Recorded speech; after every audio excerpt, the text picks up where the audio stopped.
A pesar, Señor, de que nosotros no merecemos, Señor, tu gracia, a pesar de que nosotros, Señor, no somos dignos de pararnos delante de ti, Señor, tú has enviado a tu Hijo Jesucristo a morir por nuestros pecados. Te pedimos, Señor, de que tú estés hoy hablando nuestras vidas, de que tú estés tocando nuestros corazones por medio de la palabra, que tú nos estés bendiciendo, mi Dios. Te pido, Señor, que podamos poner por práctica esta tu palabra a nuestras vidas, que no solamente la podamos escuchar, sino que podamos vivir en tu palabra, Señor.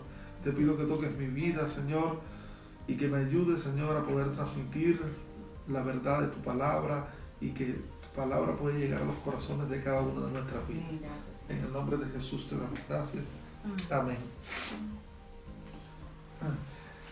Romanos capítulo 1, versos 16 y 17. Dice la palabra: porque no me avergüenzo del Evangelio, porque es poder de Dios para salvación a todo aquel que cree, al judío primeramente y también al griego. Porque en el Evangelio la justicia de Dios se revela por fe y para fe, como está escrito: mas el justo por la fe vivirá. El apóstol Pablo comienza este pasaje diciendo que no se avergüenza del Evangelio. Y realmente algo que no es gustoso predicar el Evangelio como es, no es gustoso ni es de alguna manera políticamente correcto para el mundo, porque el mundo de hoy realmente, cuando uno le predica el verdadero Evangelio, las personas se alarman. Vemos que la iglesia, por lo general, la iglesia posmoderna, esta iglesia moderna que ha estado surgiendo, la iglesia se habla de éxito, de triunfo, pero no se habla de la persecución. En la iglesia de hoy vemos que hay grupos de todos los tipos, y me parece bien que estén todos estos grupos, me parece muy bien, pero al final la esencia de los grupos no puede ser el estar compartiendo nada más. La esencia de los grupos debe ser Cristo, y realmente cuando uno predica el Evangelio de Jesucristo no gusta. Vemos cuando una iglesia, lo puedo comparar, he visto iglesias aquí mismo en España, he visto iglesias de personas que predican el Evangelio bíblico, predican de la persecución, predican de que nuestras obras realmente no son agradables delante de Dios, y esa iglesia por lo general no es una iglesia bendecida, no es una iglesia fructífera, no es una iglesia que abarca mucho. Algunos de las iglesias creen que su testimonio y su respaldo, el respaldo de que son cristianos, es por la cantidad de personas que visitan la iglesia. El grupo Alcohólicos Anónimos también puede abarcar muchas personas que están necesitadas, que están tratando de salir de un vicio, y no necesariamente es que esté Dios en el grupo. Y así con muchas cosas. Pero cuando el Evangelio verdadero es predicado, vemos que hay oposición de las autoridades, oposición de otras iglesias, oposición de todo lo que hay a tu alrededor cuando tú predicas el verdadero Evangelio, y eso lo podemos ver claramente en la vida del apóstol Pablo. Lo vamos a ver en la medida que transcurre este estudio de Romanos. Veremos como el apóstol Pablo en cada ciudad que iba siendo perseguido, iba siendo sacado de la ciudad, y realmente a nadie le gusta ser perseguido, ni le gusta ser rechazado. Todos nosotros como seres humanos queremos de alguna manera, queremos ser aceptados, queremos ser queridos por otros. Pero el apóstol Pablo sabía que él no se iba a avergonzar del Evangelio. La muerte de cruz, morir en la cruz, para el pueblo romano era la peor de las humillaciones que había. Realmente, que tú murieras en la cruz eras como un maldito. Estabas maldecido por morir en la cruz. Y los ciudadanos romanos, por lo general, no morían en la cruz. Para que un ciudadano romano muriera en una cruz, tenía que haber cometido un delito muy grande contra el Estado. Pero por lo general, el pueblo romano no moría en la cruz. Los altos cargos judíos, los que venían del pueblo de Israel, los que fueran de un cargo alto judío, pues moría en la cruz. Y eso de alguna manera era para decir que era despojado de su alto cargo y pasaba a ser un despojo, pasaba a ser lo peor. Era como diciendo, te quito todos tus beneficios y demuestro que no eres nada ante el mundo. Entonces los ciudadanos romanos por lo general no se llevaban a morir a la cruz. No se ve, en la misma escritura no se ve un romano que moría en la cruz. El morir en la cruz no era solo el hecho de ir y que fueras crucificado, era todo el preparativo que había antes de morir en la cruz. Era que eras azotado, por lo general tenían que cargar el palo transversal de la cruz, tenías que cargarlo durante todo el camino. Eras humillado, eras azotado y era un constante sufrimiento. Recuerdo un vídeo que vi en internet, no sé si ustedes lo han visto, una mujer decidió quedarse desnuda y podían ofenderla, podían decirle todo lo que quisieran sin tocarla. Lo único que no se podía hacer era tocar a la mujer, pero podías ofenderla, decirle groserías, lo que tú quisieras. Y la mujer realmente estuvo por varias horas, pero llegó el momento en que se quebró. Porque el soportar tantas humillaciones, el soportar la carga así de tantas personas es algo que te va a quebrar internamente. Dentro de los militares, quizás Anthony nos puede un poco decir más de esto, dentro de los militares estaba viendo cómo era la preparación de los militares de las fuerzas SAS de Inglaterra, que es sería como los Navy SEAL de los americanos. Es un ejército de élite que para preparar a esas personas tienen que cumplir... Los millos. Exacto, para tú entrar dentro de esa fuerza tenías que tener requerimientos físicos, incluso la estatura no puede ser de más de un límite ni menos, no puedes tener prácticamente ninguna enfermedad. Gente que al menos el ejército de Inglaterra, el SAS le dicen, no recuerdo bien cuáles son las cifras, estas personas se comprometen, tienen que haber sido militar durante 5 años, tenían que haber participado dentro de otra de parte del ejército inglés y tenían que optar voluntariamente para pertenecer a este SAS. Una vez que llegaban allí, los humillaban, como decía Anthony. Era una humillación tal de que muchos eran personas voluntarias que incluso firmaban un documento de que podían morir en medio de sus entrenamientos y que el gobierno no se responsabilizaba de ello. Voluntario. Tú ves que esas personas son los únicos que llevan la boina negra creo que era... bueno, no recuerdo ahora el logotipo. Tienen una boina negra en Inglaterra y eso solo lo aceptaban personas por su propia voluntad. Vamos a suponer que de 100 personas que se postulaban, quizás 10 nada más llegaban al final del entrenamiento. Estuve viendo dentro del entrenamiento, si te ven que eres muy orgulloso, pues van a ir a por ti. Porque dicen que tienes que someter el orgullo y que tienes que obedecer las órdenes. Si veían que eras muy débil, pues iban a por ti para que te quebraras. Y recuerdo un chico que era pequeñito y súper flaco, era muy flaquito, y aquel chico recuerdo que lo vieron y dijeron, este es un poco zángano, este va muy rezagado, este no le gusta trabajar. y hicieron... Atrás a los demás. Atrás a los demás. Exacto. Y entonces el chico que dijeron, pues este lo vamos a probar al tope. Y cogieron y buscaron al que más pesaba del equipo y al más alto y se lo dieron a cargar. Y una de las pruebas era que tenías que cargártelo al hombro, como cargan los bomberos cuando van a rescatar a alguien. Tenías que cargártelo al hombro y caminar. Eran como 5 kilómetros cuesta arriba, hasta llegar al tope de la montaña. El chico prácticamente no podía con el otro. Y ahí siguió y siguió. Y ya cuando estaba llegando al final le dijeron, solo tienes 5 minutos para llegar arriba. Si no llegas en 5 minutos eres eliminado. De repente podían llegar y te tapaban la cabeza y te llevaban como si te hubieran raptado y te empezaban a interrogar. Pero no solo interrogarte, sino tortura. Y podían pasar hasta 48 horas torturándote. Realmente... decía el locutor del programa que muchos se quiebran y se rompen porque no soportan tanta presión. Y asimismo, algo así parecido, pero peor, porque esto era una preparación militar, porque de alguna manera habían psicólogos y tú veías que cuando una persona se quebraba y se rompía, venía el equipo de psicólogos a levantar el ánimo de esa persona, a pesar de que no iba a formar parte de ese ejército especial, empezaban a levantar el ánimo de esa persona y a integrarlo de nuevo a la sociedad, porque si no trabaja contigo un psicólogo, esa persona queda mal. Esa persona va a quedar traumada completamente. Porque no sabía de verdad que para participar del ejército participaban de tal humillaciones, cosas que súper fuertes.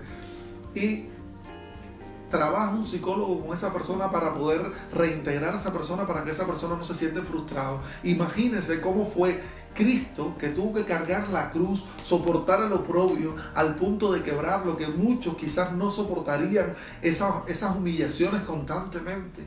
Y Cristo tuvo que pasar por todas esas humillaciones. Le daban, dice que era un momento de tener mucha sed y les daban como vinagre, una mezcla con vinagre que se suponía que era como un anestésico así, y Cristo se rehusó a beber aquello.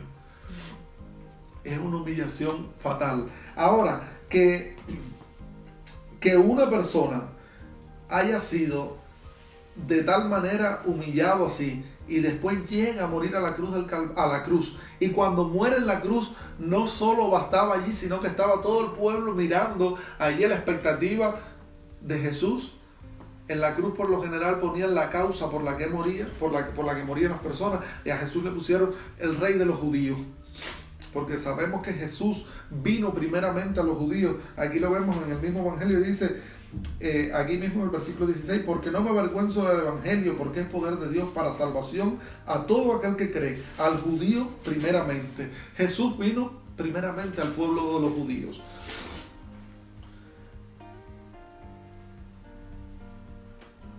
Jesús, a pesar de estar allí en la cruz siendo humillado, que no fue humillado porque hizo nada malo, fue injustamente. Jesús no merecía este castigo que estaba pasando de estar allí arrodillándose, humillándose en la cruz. No lo merecía y Jesús lo pasó. Aparte de que él humanamente dijo: Padre, si es posible, pasa de mí esta copa.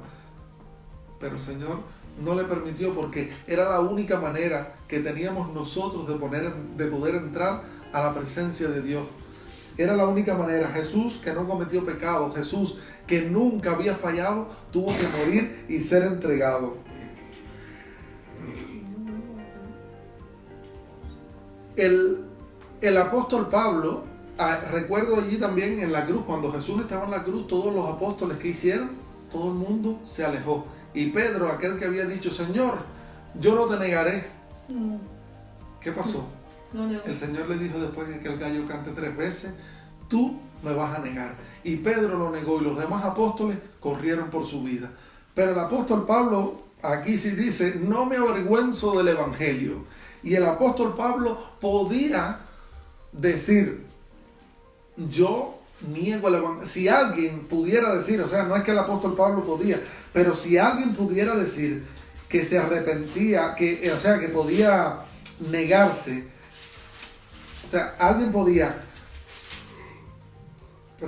si alguien podía negar el evangelio y poder decir: yo en esto no creo más, era el apóstol Pablo. ¿Por qué? El apóstol Pablo tenía razones, supuestamente razones humanas, como para decir: yo me avergüenzo de esto, yo lo renuncio, porque el apóstol Pablo fue encarcelado en Filipos, y en Hechos 16 podemos ver esto. El apóstol Pablo dice en Hechos 16, versículo 23, después de haberlos azotado mucho, lo echaron en la cárcel, mandando al carcelero que los guardase con seguridad, el cual, recibido este mandato, los metió en el calabozo de más adentro y le aseguró los pies al cepo. El apóstol Pablo estuvo preso por causa del evangelio. Por causa de enseñar de que Jesús murió en la cruz del Calvario, de que este Salvador que había venido al mundo tuvo que morir por toda la humanidad, siendo humillado, una muerte que nadie quería recibir, que los ciudadanos romanos no recibían. Imagínate un romano que no recibía esta muerte. creer en uno que habían matado era como una humillación, realmente. ¿Cómo tú vas a creer en uno que muere de la peor forma que se puede morir en tu pueblo? Entonces el apóstol Pablo fue encarcelado por causa del evangelio en Filipo. Y esto, a pesar de esto, él dijo, no me avergüenzo del evangelio, a pesar de ser encarcelado. Después, en Tesalónica, si vemos ahí mismo, vamos leyendo en Hechos, capítulo 16, más adelante, vamos a llegar hasta el capítulo 17 a continuación. Y en Tesalónica dice, en Hechos 17:3, declarando, vamos a leer a partir del 2, y dice, y Pablo, como acostumbraba, fue a ellos por 3 días de reposo, discutió con ellos, declarando y exponiendo por medio de las Escrituras que era necesario que el Cristo padeciese y resucitase de los muertos, y que Jesús, a quien yo os anuncio, decía, Él es el Cristo. Pablo discutía y anunciaba, y él fervientemente argumentaba de que era necesario que Cristo muriera y resucitara.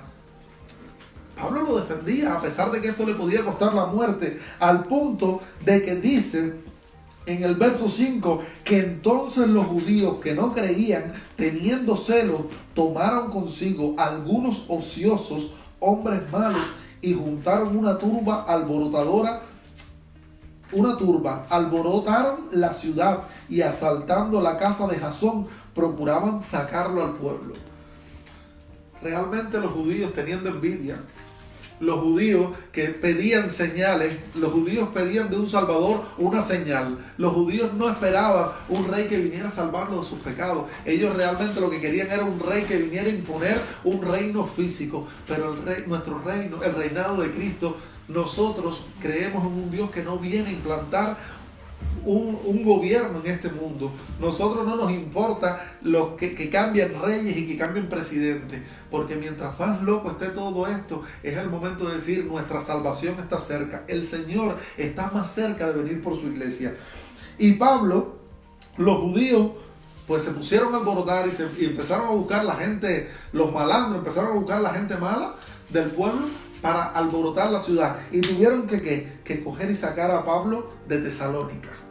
Pero si seguimos leyendo más adelante, a Pablo lo mandan, los de Tesalónica mandan a Pablo para Berea. Berea estaba aproximadamente unos de 40 a 70 kilómetros de Tesalónica. Y la iglesia de Berea es esta que yo les digo que siempre me ha gustado, que dice que lo que Pablo lo predicaba, lo comparaban con lo que decían las Escrituras, para ver si de verdad esto era verdad, si lo que Pablo decía era fidedigno a lo que decía la Biblia. Y la gente de la iglesia de Berea recibió, aceptó a Pablo. Pero ¿qué pasó? Cuando los de Tesalónica escucharon de que Pablo estaba en Berea, ¿qué hicieron? Se fueron para Berea. Y en Berea hicieron lo mismo que en Tesalónica. Alborotaron a la ciudad a punto de que hubo que sacar a Pablo. Y lo vemos en el verso 14. Pero inmediatamente los hermanos enviaron a Pablo que fuese hacia el mar, y Silas y Timoteo se quedaron allí. Pablo, también en Tesalónica, también de Berea, tuvo que ser sacado escondido. Tuvieron que sacar a Pablo escondido porque también lo querían matar. Pero después Pablo lo envían a Atenas. ¿Y qué llega a Atenas? Una ciudad, llega a Grecia, una ciudad que era creyente, que creía en todo. Ese sí creía en todos los santos. Es como aquellos, como personas que he escuchado que cuando han estado al morir, dejan que vaya y le predique cualquiera, dejan que vaya y le hable cualquiera. Si está al morirse, está en el hospital, no sé quién habló de esto la semana pasada, que dijo... Mamá decía que una madrina mía, la mamá le decía que todo el que fuera que fuera a hablar con ella. Todo el que fuera... Tenía cáncer, se iba a morir, todo el que fuera, vaya a hablar con ella. Exacto, recuerdo eso que dice Marinita, que cuando la mujer se iba a morir tenía cáncer, y todo el que fuera allí que hablara con ella. Era un poco como los griegos, a todos los dioses, creemos a todo, el que me ayude es el mío, si me ayuda este es mío, si me ayuda aquel es mío, realmente todo. Pero Pablo llegó y dice ahí en el verso 16, mientras Pablo lo esperaban en Atenas, su espíritu se enardecía viendo la ciudad entregada a la idolatría. Pablo no estaba contento. Pablo, su espíritu, su fuego ardía, diciendo, pero ¿cómo es posible que esta gente adoren en todo? Y Pablo buscó, se adaptó y buscó la forma de predicar también allí en Atenas. Pero Pablo no se avergonzaba, a pesar de ser botado de ciudad tras ciudad. Cada ciudad que Pablo ponía un pie de esa ciudad era avergonzado, era botado, era humillado e incluso era dado por muerto. Y dice Pablo que discutía con filósofos epicúreos. ¿Quiénes eran los epicúreos? La sociedad de hoy de alguna manera es epicúrea. Los epicúreos es una filosofía que cree en el hedonismo. El hedonismo es que lo que tú hagas que te dé placer. Y hemos visto una sociedad más hedonista que la sociedad moderna. Una sociedad en que yo hago esto, me da placer. Si me da placer, lo hago. Si no me da placer, no lo hago. Y Pablo discutía y argumentaba con los epicúreos. Y dice que también con los estoicos. Los estoicos trataban de tener el dominio y el control de las cosas y procuraban tener la felicidad y la sabiduría. A los estoicos no les importaba tener tanto las posesiones materiales, sino felicidad y sabiduría. Y los griegos eran personas sabias. Ellos decían que lo demás era el vulgo. Lo demás eran los bárbaros, los que no estaban instruidos, los que no estaban preparados. Porque estos sí eran personas, ellos se enaltecían de su conocimiento y de su sabiduría. Y lo vemos hoy, todavía hoy a fecha de hoy se habla de las civilizaciones griegas, de que eran de los más, pero al final creían en cuanto a Dios, tenían una insignia al Dios no conocido. Y dice Pablo, de este es el que yo quiero hablar. Y fue y argumentó también Pablo. Pero dice que en el verso 32 del mismo capítulo 17 de Hechos, pero cuando oyeron lo de la resurrección de los muertos, unos se burlaban y otros decían, ya te oiremos acerca de esto otra vez. O sea, como diciendo, ya te escucharemos cuando resucitaremos, te escuchamos hablar de esto. Y el apóstol Pablo aquí fue tomado por loco en Atenas. Gente de tanto conocimiento, gente tan inteligente, gente tan preparada, lo da como por loco. Pero esto Pablo lo usaba y decía que no se avergonzaba del evangelio. Pablo no se avergonzaba del evangelio ni aunque lo tuvieran por loco. Después de aquí, Pablo va a Listra. O sea, lo vemos en Hechos, capítulo 14, 19, un poco más atrás. En el 14, 19 dice, entonces vinieron unos judíos de Antioquía y de Iconio que persuadieron a la multitud y habiendo apedreado a Pablo, lo arrestaron fuera de la ciudad pensando que estaba muerto. Realmente al apóstol Pablo lo podemos ver que si alguien pudiera decir que se avergonzaba era el apóstol Pablo, porque en cada ciudad que ponía un pie, en cada lugar que predicaba el evangelio, algo le pasaba. Y te pregunto, ¿te avergüenzas del evangelio? ¿Sufres oposición? Yo escucho que a veces dicen, no, porque estamos sufriendo oposición. Escucho a las personas, ¿a qué tú estás sufriendo oposición? ¿Porque no te aparece el trabajo que tú quieres?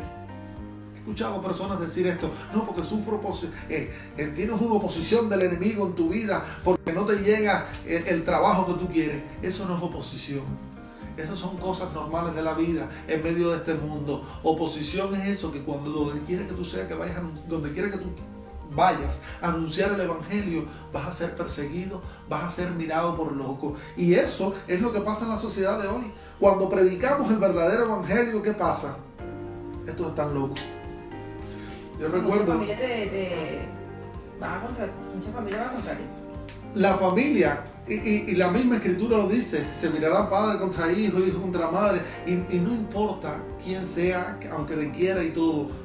Muchos dicen que están locos. Tengo un amigo de que su madre, por él creer en el evangelio, su madre cogió y le dijo, en Cuba, le dijo al gobierno, este está loco, este cree en el evangelio, hagan lo que tengan que hacer con él. Lo metieron y le metieron electroshock. La madre mandó al hijo que le dieran electroshock porque creía en el evangelio. Y realmente sufrir una oposición es esto, que cuando tú de verdad anuncies el evangelio, cuando tú seas mirado, porque enseguida cuando tú le puedes predicar el evangelio a cualquier amistad tuya, que ¿qué es lo primero que van a hacer? Te van a sacar algo de que nosotros menospreciamos a los homosexuales, de que las mujeres no tienen derecho. Eso es lo que habla la sociedad de hoy, porque lo único que tratan es de buscar una justificación, porque no quieren aceptar al Dios verdadero, porque para muchos es locura de que un Salvador haya venido a morir en la cruz. ¿Cómo es posible? Es que ni en las películas de Hollywood, ¿ha escuchado usted de alguien que ha venido a morir por el pueblo para salvarlo? No, al contrario, el que viene, el que es famoso, el Spider-Man, el Superman, Batman, todo lo que el mundo quiere es éxito, todo lo que el mundo quiere es ganar.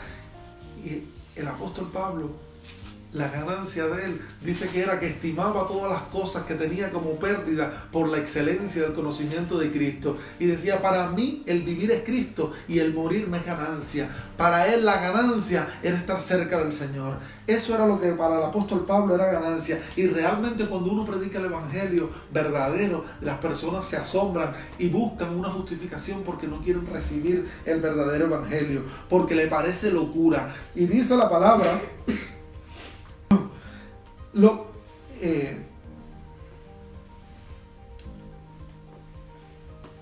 que los judíos pedían señales. Primera de Corintios 1:22. Primera de Corintios 1:22 dice, porque los judíos piden señales y los griegos buscan sabiduría. Los judíos lo que querían era señales de un rey fuerte, un rey que impusiera su mano y que impusiera su régimen y que extendiera sus dominios. Era lo que querían los judíos, pero los griegos lo que pedían era sabiduría.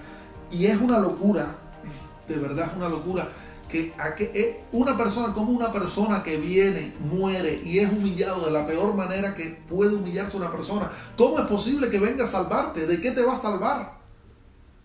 Es que no le cabe en la cabeza a las personas. Las personas no pueden entender esto, pero dice que el evangelio es locura.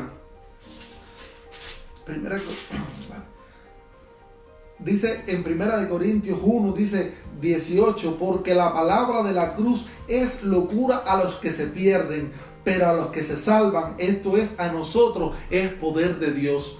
Para el mundo, el evangelio, predicar a Jesucristo, predicar que Cristo vino a morir en la cruz del Calvario, porque nosotros lo que merecíamos es la muerte. Dice la palabra que la paga del pecado es la muerte, y la única forma de pagar por tu pecado es muriendo.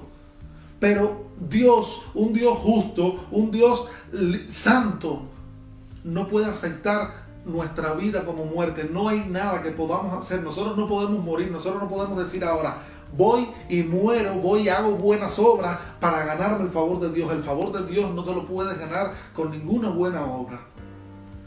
¿Y qué hace Dios? Pues Dios dice, yo voy a enviar uno que es justo, uno que es limpio de pecado, uno que no tiene pecado ninguno, no tiene mancha y vivió como hombre. Voy a enviarlo para que ese tome tu lugar, para que ese viene y estás tú como en la línea, amarrado en la línea, y va a pasar el tren y dice, yo cojo, te quito a ti, tomo tu lugar, me pongo yo aquí y yo muero por ti, porque tú lo que tenías era que morir, tú lo que tenías era que ser exterminado. Yo voy a tomar tu lugar. Y uno pudiera quizás hacerlo por los hijos, por tu hijo pudiera quizás decir, yo doy mi vida por tu hijo. Yo recuerdo un tío que yo tenía que decía que si él veía que a mí alguien venía a matarme, a darme con un cuchillo, mi tío decía, yo me meto adelante para que me maten a mí. Decía mi tío porque me quería. Pero eso lo podía hacer mi tío quizás por mí, o lo puedes hacer por un sobrino tuyo, o lo puedes hacer por tu hijo. Pero ¿lo harías por uno de la calle, un asesino? ¿Lo harías por un asesino? Difícilmente. Y la sociedad de hoy es muy tolerante con uno, pero porque nosotros lo que queremos es el bien para nosotros. Somos muy tolerantes para con nuestras cosas, pero con los demás no somos tan tolerantes. Porque cuando nosotros fallamos, nosotros queremos que Dios de alguna manera se haga el de la vista gorda y Dios diga, no, a este no. Pero Dios es justo y el pecado, la paga del pecado es la muerte. Y Dios es justo porque Dios no importa. Si tú mentiste, si tú lo que has tenido es mentira, en tu vida ha sido constante mentira, tu pecado es la mentira, a Dios no le importa. Para Dios es pecado. Pero si para Dios, si otra persona que es un asesino que ha matado personas, es pecador. Esa persona, alguien que haya matado a otra persona, para Dios es pecador. Y para Dios es tan malo ser un asesino como ser un mentiroso. Dice la Escritura, amarás al Señor tu Dios con toda tu alma, con toda tu mente y con toda tu fuerza. El primer mandamiento. Y después dice, amarás a tu prójimo como a ti mismo. Y amas al Señor con toda tu alma, con toda tu mente y con toda tu fuerza. Tú lo amas así, de esa manera. Tú lo amas, que lo primero en tu vida es Dios, que lo último en tu vida es Dios, que tu pensamiento es Dios. Que tus pensamientos no van de constante al mal, en que tu mente no se pone a adulterar y a fornicar. Amas a tu prójimo como a ti mismo cuando tu prójimo tiene necesidad. Yo digo, a veces me encuentro en situaciones que yo digo, ¿acaso estoy amando a mi prójimo como a mí mismo? Entonces, aquí es donde vemos la justicia de Dios, que Dios es justo y que Dios aplica la ley para todo el mundo. La ley es que la paga del pecado es muerte y lo único que te queda por tu pecado es morir. Y en esto vemos la justicia de Dios, que no le importa. Si Dios realmente al que dijera mentira le dice, le paso la mano y a este no paga con su vida, porque dijo mentira, pero al asesino sí, Dios fuera un juez corrupto, fuera un juez de verdad que no aplicaba la justicia. Y en la ley de Dios, Dios quiso establecer la ley porque nosotros hoy queremos tener una ley mayor que la de Dios, porque nosotros creemos que las personas escuchan y dicen, no, yo soy buena persona. Eres buena persona, ¿por qué? Conforme a tu ley. Porque como había dicho la semana pasada, muchas personas dicen, no, sí, soy buena persona, yo no le hago yo no le hago mal a nadie, yo de verdad que procuro hacer el bien. Tú procuras hacer el bien conforme a tus principios, conforme a unos principios, pero no conforme a la palabra de Dios, porque el Señor dice, es pecado, y lo que es pecado, la paga del pecado es muerte. No dice, la paga de la mentira es esta, y la paga... No, Dios es justo para todos que estamos inhabilitados para entrar a la presencia de Dios. Dios envía a su Hijo Jesucristo. Dios envía a Jesucristo a esta tierra, a su único Hijo. Era la única forma. Si hubiera otra forma de ser perdonado nuestro pecado, Dios lo hubiera hecho. Pero la única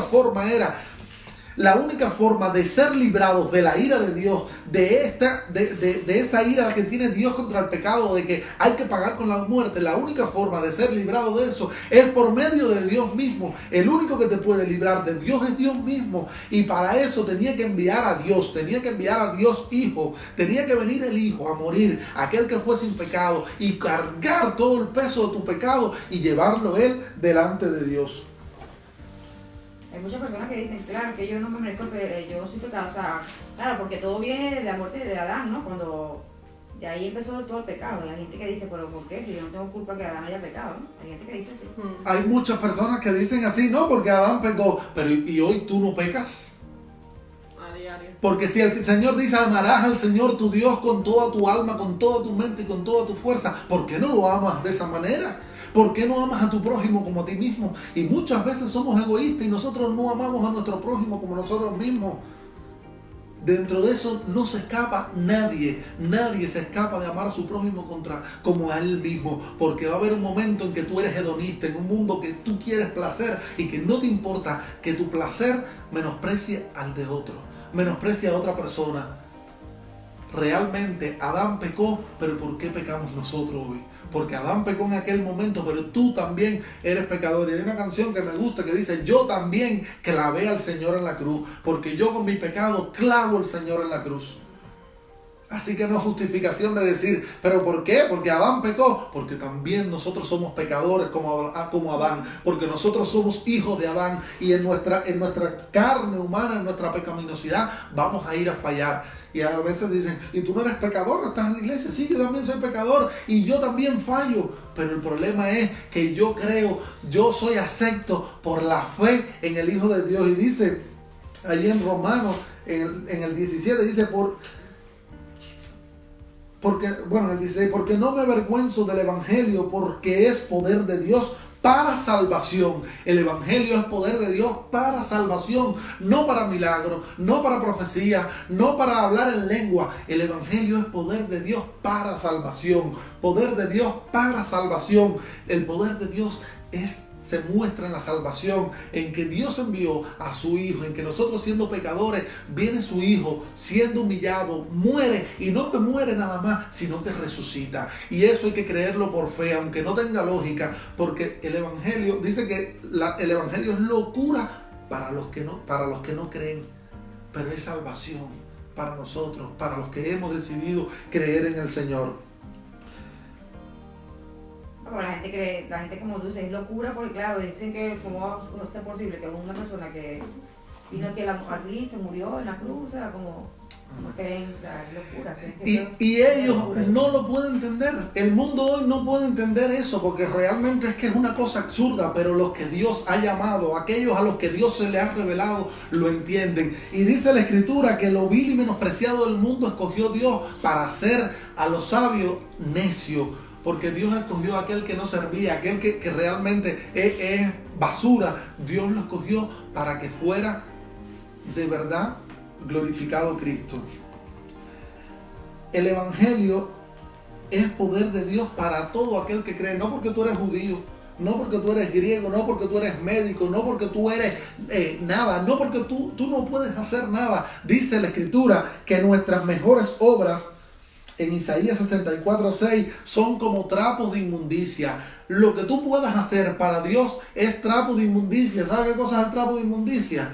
Aquello que ya no sirve para nada. Usted coge, antiguamente no existía el papel higiénico. Yo creo que es el mejor ejemplo. Y se usaban trapitos. Y ese trapito usted lo volvería a usar para algo. Difícilmente. Un trapo de inmundicia es para desechar, es para botar lo que ya no sirve. Y eso dice el Señor que son nuestras obras. Nada puedes hacer. Otro versículo que también me gusta, dice en Lucas 17:10. Siervo inútil eres, lo que tenías que hacer, hiciste, no has hecho nada de más, porque algunos dicen, no, porque con todo lo que yo he hecho en la iglesia, con todo lo que tú has hecho, ¿dónde? Con todo lo que tú has hecho, ¿dónde? Tú eres nada, lo que hiciste tenías que hacer, siervo inútil eres, nada, no te puedes ganar el favor de Dios de ninguna manera. Tú no puedes decir, yo me lo gano, yo sí me he luchado mi salvación. No puedes luchar tu salvación, es por fe, como dice el verso 17, porque el Evangelio, la justicia de Dios se revela por fe y para fe. ¿Qué quiere decir? Que se revela la salvación a tu vida por fe, por decir, Señor, creo en ti, te acepto como mi Salvador. Tú eres el único que puede limpiar mi pecado, tú eres el que puedes quitar la carga de mi vida. Para fe en que eso va a ser durante toda tu vida, desde el momento que dices, desde el momento que tú decides seguir al Señor, desde el momento que tú dices, Señor, te acepto como mi Salvador, desde el momento que tú te entregas a Él, hasta el último día de tu vida. Cada día tienes que confiar en el Señor. No hay obras para el Señor. Usted sabe qué cosas son como las obras del Señor. Es como dinero de monopolio. Me gustó eso cuando lo escuché. Es como el dinero del monopolio. Si yo ahora te doy dinero del monopolio y te digo, vete al Mercadona y compra, ¿qué podrás comprar con dinero del monopolio? No una casita del monopolio. Una casita de monopolio, pero en la vida real, si tú sales con dinero de monopolio, no puedes hacer nada. Y eso es lo que son nuestras obras. No importa, a Dios no le importa que sea bueno, a Dios no le importa nada, porque las personas, sí, yo soy buena persona. Qué buena persona si tus pensamientos van de continuo al mal. Si yo pudiera ahora tener algo para proyectar lo que ha pasado por tu mente durante esta semana, ¿te atreverías a que yo lo pusiera en público? ¿Aquí? ¿Te atreverías, Yuri, a que yo pusiera todo lo que tú has pensado en esta semana aquí en público? ¿Sí? Anthony, ¿te atreverías? Yo aquí no sé, en público. Pensamientos malos que uno puede tener a lo mejor. Yo estoy pensando constantemente en ayudar a los demás. Qué bueno. Un querubín. A uno siempre se le sale así sana Qué bueno. Por eso. André, ¿te atreverías a que pusieras tus pensamientos aquí delante de todo el mundo? También. Ay, no. Bueno, yo sí. Todo lo que nosotros pensamos, ¿no? Yo sí te digo, ya que todo el mundo se atrevería a poner sus pensamientos, No, yo no pondría mis pensamientos aquí delante de todo el mundo, porque mis pensamientos son sucios, porque yo realmente voy de continuo al mal. Y hay quienes me han dicho, no, pero tú pecas. Sí, yo peco, pero yo confío en que Jesucristo es el que me limpia de mi pecado. Cuando yo llegué aquí me senté en esta silla porque creía que la silla me iba a aguantar. Yo no llegué aquí diciendo, yo puedo aguantar la silla. yo puedo aguantarme a mí mismo. No. Mi confianza está en Dios. Y yo solo puedo descansar, de que yo solo puedo tener entrada al Padre. La única forma de abrir esa llave es por medio de Jesucristo. No se la puede ganar nadie. Nadie la podrá ganar. La entrada solo es por la fe. Solo es por la fe en Jesucristo. Es rendirte, es ser un esclavo. Porque dice que tú eres esclavo de aquel al que tú crees. Si no eres esclavo de Dios, si tú no eres esclavo de Dios y no estás sometido a Dios, a su voluntad, a tratar de vivir en sus estatutos, a intentar vivir en sus estatutos, porque es que no vamos a lograrlo aunque querramos. Sí, ya no se puede. Aunque nosotros pongamos todo nuestro empeño, no vamos a poder. Si no eres esclavo de Dios, vas a ser esclavo del pecado. Si tú no eres esclavo de Dios, vas a ser esclavo del pecado. Eso pégale el cuño, porque aunque tú no lo creas, aunque tú digas que no, aunque te parezca locura, eres esclavo del pecado. Mira. La próxima vez vas a la iglesia de él. Para. Vivir en la palabra de Dios, aceptar al Señor por fe. Y vivir por fe no quiere decir como algunos que ya un día yo dije, Señor, te acepto como mi Salvador y eres cristiano. Eso no. El decir que un día hiciste una oración, y yo no soy de los que mucho está atrás de hacer la oración de fe, porque yo no sé ni cuándo fue que yo hice la oración de fe, ni me acuerdo. No sé cuándo me convertí, no me acuerdo de la fecha. Fue un proceso de toda mi vida hasta que un día dije, Señor, tú eres el Señor de mi vida. Hasta que un día me di cuenta. Yo creo que eso sería lo que marca ahí mi conversión con el Señor. Cuando yo me di cuenta de que yo realmente era malo. Cuando yo me di cuenta de las maldades que yo hacía. Cuando yo comparé mi vida y que yo vi mi vida. Es el momento que yo más entiendo de que mi conversión con Dios fue real, fue cuando yo comparé mi vida, y no es que todo el mundo tiene que compararla con él, pero yo comparé mi vida con la vida de Hitler, y yo dije, Señor, él será todo lo que habrá sido, pero yo me siento como él. Llegó un punto en mi vida en que me sentía como Hitler, y a fecha de hoy hay días que me siento tan sucio y tan bajo y tan impotente porque realmente me siento lleno de podredumbre, me siento sucio, indigno delante del Señor, pero solo es que digo, Señor, en ti confío, tú llevas mis cargas y yo soy limpio por medio de ti. Y decimos, perdona nuestros pecados, cuando tenemos un mal pensamiento o algo que, Señor, perdóname, o sea, apártame este pensamiento de mi mente, o sea, porque ya no somos esclavos ya no somos esclavos. Tenemos al Señor que ya nos quitó esa esclavitud. A mí me gustó mucho nos abrimos a Él o sea, le decimos todo lo que en realidad estamos pensando, porque hasta de un compañero, de un compañero de trabajo que te hace algo, tú, o sea, tú estás... La crítica más gafa. Sí, y Señor, eso no viene de ti. A mí me gustaba mucho un predicador que él decía, cuando a mí me pasa un pensamiento que no es digno de glorificar a Dios, ya yo estoy pidiendo perdón. Sí, decía así. él. A mí me pasa un pensamiento y ya yo ando pidiendo perdón por ese pensamiento. Sí, por eso. Y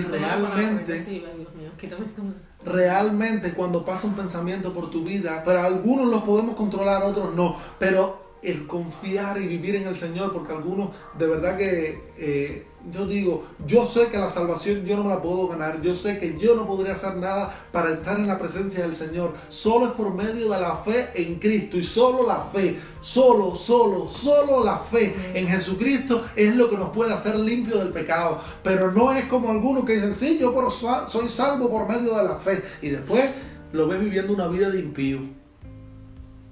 Yo peco, usted peca y todos vamos a pecar, pero una cosa muy diferente es decir, yo soy salvo por la fe, y ir a vivir a la desbandada, andar de fiesta en fiesta, de borrachera en borrachera, de mujer en mujer o de hombre en hombre. Realmente usted no ha conocido al Señor. Una persona que ha conocido al Señor realmente se aleja de eso. Una persona que ha conocido al Señor no anda de mentira en mentira. Una persona que ha conocido al Señor no anda codiciando de codicia en codicia. Una persona que ha conocido al Señor vive para su Señor. Cuando tú eres esclavo de una persona, ¿qué puedes hacer? Si tú fueras esclavo ahora, ¿qué podías hacer? Los esclavos que están en las pirámides de Egipto, cuando ¿qué tenían que hacer? Trabajar en la pirámide. Si el esclavo quería acostarse a dormir, ¿qué le pasaba? No podía. No podía. Y yo voy a hacer obra como consecuencia de que Cristo me amó a mí. Yo voy a hacer obra. Porque dice la Escritura, porque Él nos amó primero a nosotros. Dios te amó primero a ti, Luismi.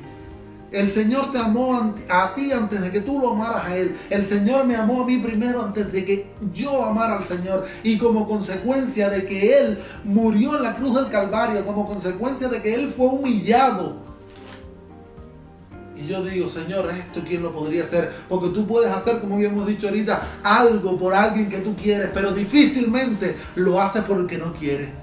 Y el Señor lo hizo por toda la humanidad. Y este evangelio que parece locura, esto que parece inaudito, esto que parece de verdad una película, una tragedia, esto es poder de Dios para salvación a todo aquel que cree. ¿Eres tú de los que ha decidido creer?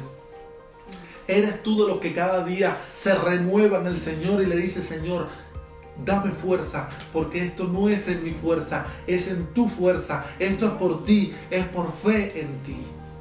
No es que ahora vamos a estar como Lutero y como yo en un momento de mi vida en que yo decía, Señor, que he ido a la oración y me paso 1 hora confesando mis pecados. Tú eres limpio desde que te arrepientes en tu corazón. Desde que tú dices, Señor, me arrepiento, límpiame de mi pecado, tú eres limpio. Pero todo aquel que dice que permanece en Él debe andar como Él anduvo. Todo aquel que aceptó al Señor por fe, todo aquel que cree que el Señor lo amó primero y como consecuencia Él va a vivir para su gloria, todo aquel